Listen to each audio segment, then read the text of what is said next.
of war.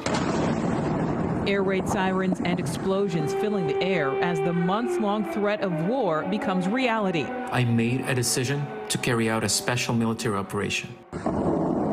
Last night at approximately 9 p.m. Eastern Time, Russian President Vladimir Putin announcing plans to invade Ukraine to, in his words, protect people subjected to abuse and genocide by the Kyiv regime. A baseless claim, then a threat. Whoever tries to interfere with us, and even more so, to create threats for our country, for our people, should know that Russia's response will be immediate and will lead you to such consequences that you have never experienced in your history.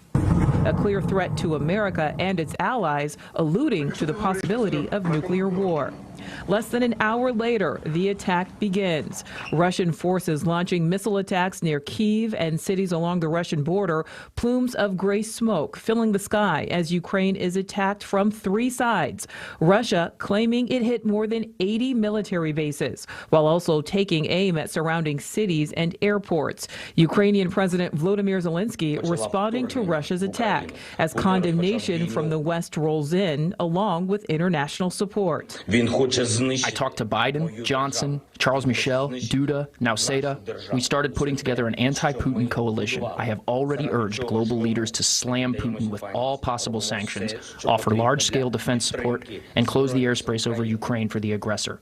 Together, we must save Ukraine, save the democratic world, and we will do it. Ukrainians waking up to a full-scale war, the sound of missiles falling, airstrikes and shelling as civilians pile into cars and buses to escape, many packing the subway to hide.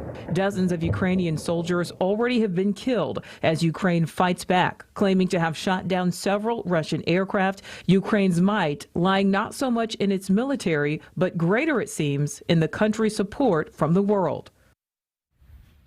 And we've been monitoring every developing detail from the Russian invasion of Ukraine as it unfolds. Here's the latest breaking information this afternoon. Russia confirming the first major territorial grab since crossing into Ukraine.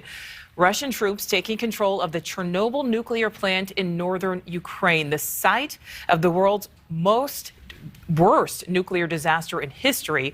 And just hours later, in his first press conference since the start of the invasion, President Biden announcing 7,000 more troops deploying to Germany to provide support to NATO allies. That new troop deployment coming as the president announces another round of financial sanctions, this time targeting Russia's tech and military sectors. Thank you for watching. Click the red subscribe button below so you can get more of NewsNation's fact-driven, unbiased coverage.